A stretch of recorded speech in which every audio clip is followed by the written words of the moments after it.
Welcome to our discussion on what it really means to accept influence in relationships. It's all about being open to our partner's viewpoints, not just saying yes for the sake of peace. Right, and it's interesting because many folks tend to mix up being open with simply complying, like saying, yes, dear, without really engaging with the idea, isn't it?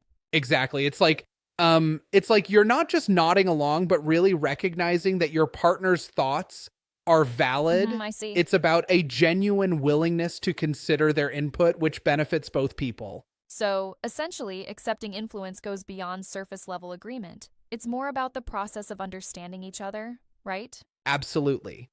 The research, especially the work by Doctors Gottman and Jacobson, shows that partners, especially men who embrace influence from their female partners, tend to experience more Yep, that's satisfaction and compelling. happiness.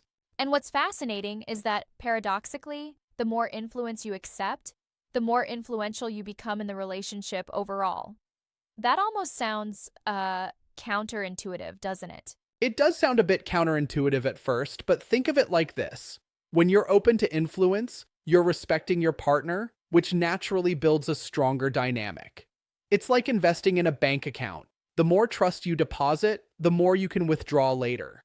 I get that analogy, but can we really say that influence works as a currency in every relationship?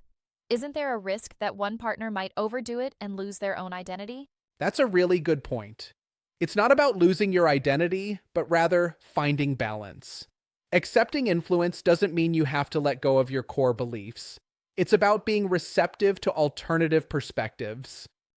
Absolutely. So it sounds like maintaining a balance is key, but how do couples actually practice this in daily life? For starters, self awareness is huge. It means checking in with yourself and asking, am I really listening or am I just waiting to talk?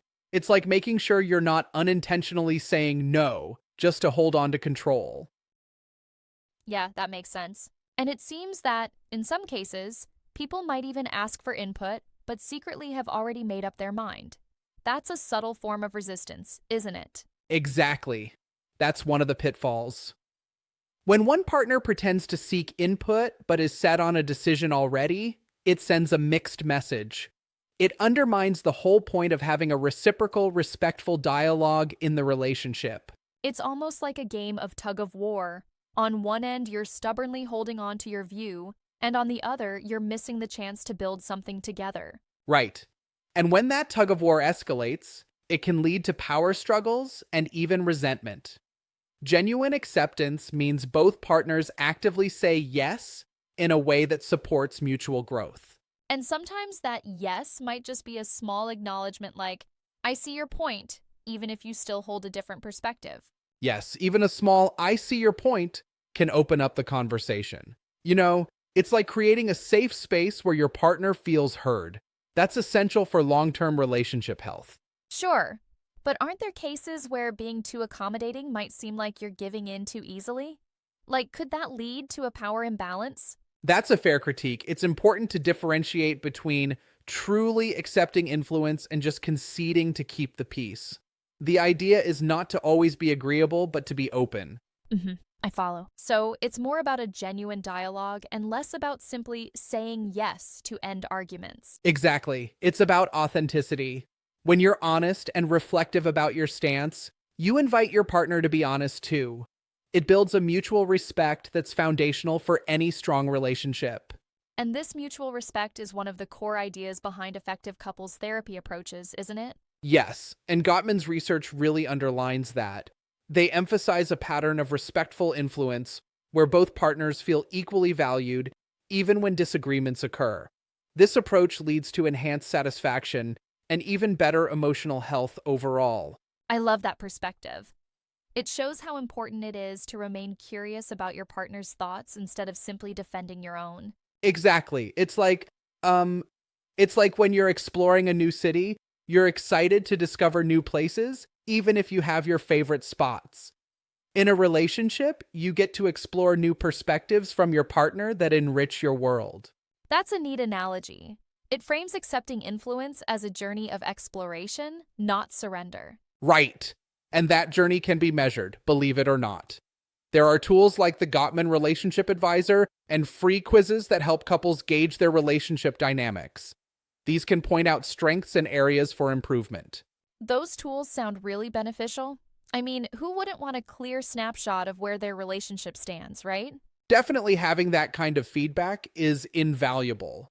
It's not about labeling one partner as less influential, but about understanding that a successful relationship thrives on mutual influence and appreciation.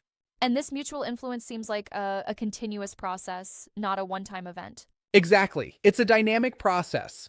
Relationships aren't static, they evolve, so being open to influence is an ongoing practice.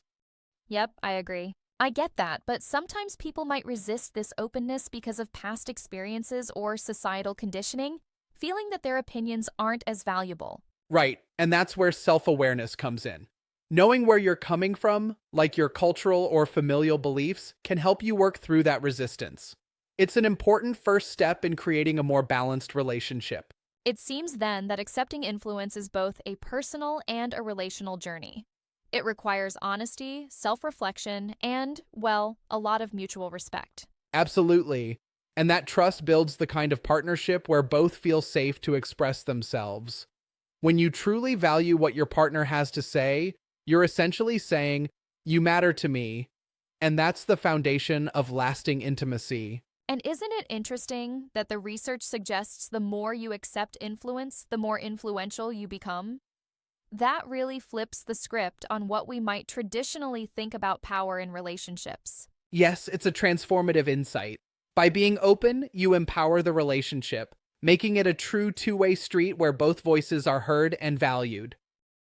Exactly. Overall, it really underscores that healthy relationships are built on continuous, respectful exchange rather than rigid control. It's a powerful concept that all couples could benefit from embracing. Indeed, it's a call to actively work on staying curious and invested in your partner's perspective. When you do that, both individuals and the relationship as a whole benefit immensely. Well said. This conversation certainly reminds us that saying yes isn't about consenting just to avoid conflict. It's about nurturing a space where both of you can truly grow together.